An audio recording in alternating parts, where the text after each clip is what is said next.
रखता हूँ। जो बात सत्य है वही कहता हूँ, जो बात गलत है खुलकर रखता हूँ, जिसको अच्छा लगे बुरा लगे।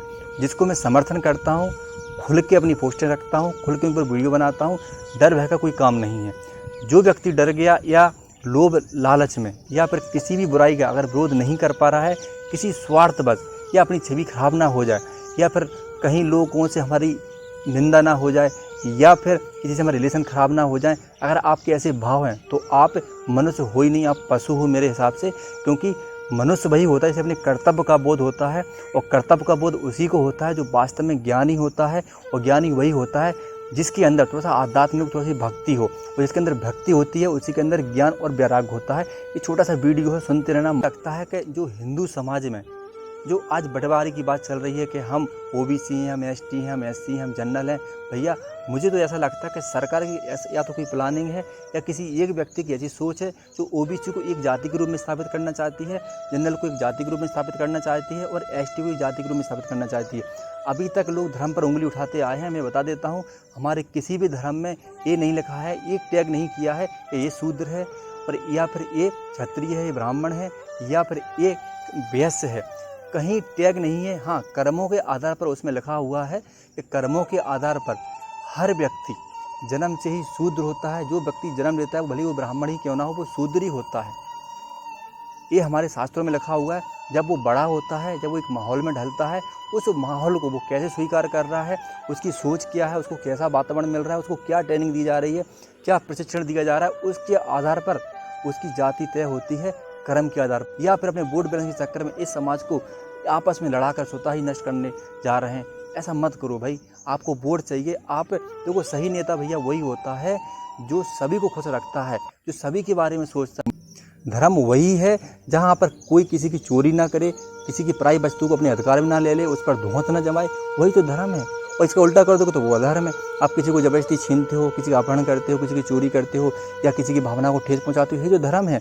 तो कहने का मतलब मेरा ये है कि धर्म अधर्म की परिभाषा नहीं है हमको पता, और हम ज्ञान पेले जा रहे हैं समाज के ऊपर कि हमारी समाज प्रबल है, हम ओबीसी इकट्ठे होंगे, हम सामान्य वाले इकट्ठे होंगे, आज हम एसटी वाले इकट्ठे होंगे। इकट्ठे हो जाओ, अच्छी बात है, क्योंकि शादियाँ आप लोगों में एक दूसरे में होनी है, वो तो अच्छी बात है। लेकिन अगर आप सोचो कि हिंदू होने के बावजूद अगर हम कई भागों में बढ़ रहे हैं तो ये देश के लिए नहीं, समाज के लिए नहीं, धर्म के लिए बहुत ही ज़्यादा खतरनाक है। आगे जाकर एसटी, ओबीसी, सामान्य ये सब जातियाँ बनने वाली हैं। ध्यान रखना, ये सब जातियाँ बनने वाली हैं, जो कि हमारे धर्म ने तो 4 वर्णों को जातियों में इसलिए बांटा था क्योंकि वो कर्म उनका अगर उच्च है तो वो ब्राह्मण हो सकते, कोई ब्राह्मण हो सकता है, भले उसमें टैग ना लगे कि पंडित जी हैं, लेकिन अगर वो उसके अंदर उच्चतम श्रेष्ठता है, उसके अंदर बहुत अच्छा वक्ता है, बहुत अच्छे आचरण है, उच्च आचरण है, श्रेष्ठतम आचरण है, तो वो उस सब चीज़ों को स्वीकार करता है और समाज भी उसको स्वीकार करता है, उसको सम्मान देता है। जो व्यक्ति भले ही क्षत्रिय हो, ब्राह्मण हो, किसी भी समाज से हो, जो नीच कार्य करता है, पौआ पी के अगर किसी दुकान के बाहर पड़े रहोगे, नाली में पड़े रहोगे, भले ही आप ठाकुर साहब हो, लंबी लंबी मूछें हैं, चेहरा अच्छा है आपका, ठीक है, और आप सोचो कि हम ठाकुर हैं, हम क्षत्रिय हैं, हम ब्राह्मण हैं, आप नहीं हो ब्राह्मण, आप कर्म से शूद्री हो। शूद्र का मतलब होता है छोटे काम करने वाला। शूद्र का मतलब किसी विशेष जाति से नहीं है, ध्यान रखना। ये शूद्र शब्द किसी विशेष जाति पर सार्थक नहीं होता है। शूद्र का मतलब होता है नीच कार्य करने वाला। जो अब कौन सी नीच कार्य करने वाला? जो चोरी करता हो, जो मदिरापान करता हो, जो औरतों का बलात्कार करता हो, छेड़ता हो या गंदे काम करता हो, गंदा खाना खाता हो, वो होता है शूद्र। अब ये सारे गुण किसी में भी हो सकते हैं, ब्राह्मण भी हो सकते हैं, क्षत्रिय में हो सकते हैं। तो यहाँ पर फिर कहने का मतलब ये कि टैग धर्म कहाँ लगा रहा है कि आप शूद्र हो या आप क्षत्रिय हो, आप ब्राह्मण हो? नहीं भाई, आपके कर्म लगा रहे हैं। थोड़ा समझना होगा, मैं थोड़ा समझो अब मैं क्या बोल रहा हूँ। कि धर्म को समझो, धर्म कहना क्या चाहता हो। भैया आप धर्म से जितना दूर जाओगे, मैं बता देना चाहता हूँ, स्वतः ही नष्ट हो जाओगे, किसी को जरूरत नहीं पड़ेगी आपको। जो व्यक्ति धर्म से दूर गया उसके सारे ज्ञान के स्रोत खत्म हो जाते हैं। सुनना ध्यान से मैं क्या बोल रहा हूँ। जो व्यक्ति धर्म से दूर गया उसके घर में सदाचरण, उसी घर में संस्कार, उसी घर में श्रेष्ठता, उसी घर में चमत्कार, महिमा भगवान की, ईश्वर की, और खुद के जो कर्म होते हैं वो स्वतः ही नष्ट हो जाते हैं, वो बर्बाद हो जाता है जिसके घर में धर्म नहीं होता है। आज मैं देख रहा हूँ कि हर कोई धर्म के पीछे पड़ा है, हर कोई महाभारत को गाली देने के लिए पड़ा है, हर कोई रावण के पीछे पड़ा है, हर कोई ब्राह्मण क्षत्रियों के पीछे पड़ा है। और जो कई लोग जिनके अंदर बुद्धि नहीं है वो शूद्रों को भला बुरा बोलते हैं। शूद्र मतलब होता है कि जो नीच व्यक्ति, बोली को दारू पी को सुधारने की कोशिश करो ना, उसके डॉक्टर बनो भाई। जितनी भी जातियाँ हैं जिन्हें लगता है कि हम छोटे हैं, भाई आप छोटे नहीं हो, मैं बता रहा हूँ। कैसे छोटे हो? जब आप कोई श्रेष्ठता हासिल कर लेते हो, आपको प्रशंसनीय कोई पद मिल जाता है, आपको कितना सम्मान मिलता है, फिर कहाँ छोटे हो आप? तो कहने का तात्पर्य ये है, जिस व्यक्ति को लगता है कि हम छोटे हैं, जिस व्यक्ति को लगता है कि भैया हमसे छोटी जात का बोल रहे हैं, शूद्र बोल रहे हैं, मेहनत करो आप। मेहनत, शिक्षा एक ऐसी चीज़ है जो आपको सबसे ऊपर बैठा सकती है। आज कोर्ट में एक जज होता है, हम लोग देखते हैं किस जाति से उसके आदेश का पालन होता है, वो किसी भी जाति से होता हो, उसका आदेश का पालन होता है उसका। वहाँ पर कोई बोलते कि हम इस जज से हम न्याय नहीं कराएंगे, ये तो भैया छोटी जाति का आदमी से, कभी सुना नहीं, क्योंकि उसकी शिक्षा ही वहाँ पर उसके लिए ईश्वर के समान है।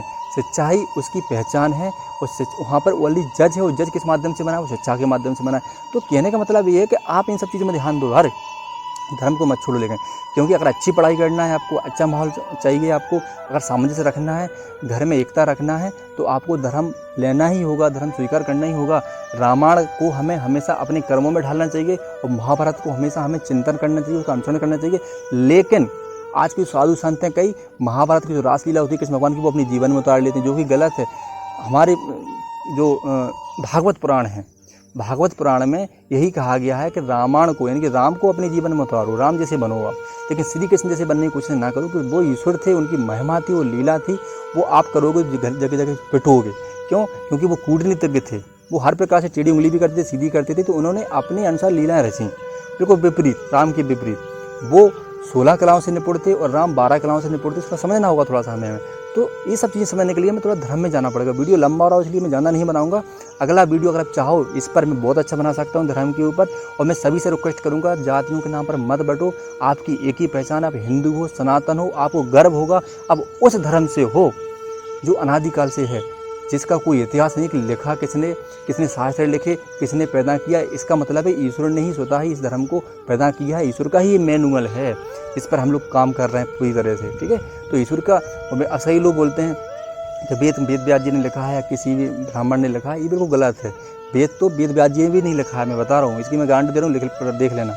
वेद व्यास जी तो उस वेद को उन्होंने विस्तारित किया है, आपके सामने रखा है, उस कथाओं को आपके सामने अवहेलना की है, उनके आपके सामने उनको बांटा है, और जगह जगह हमको ज्ञान दिया, उन्होंने प्रवचन की दिए हैं उस वेद पे। वेद तो उन्होंने भी नहीं लिखा।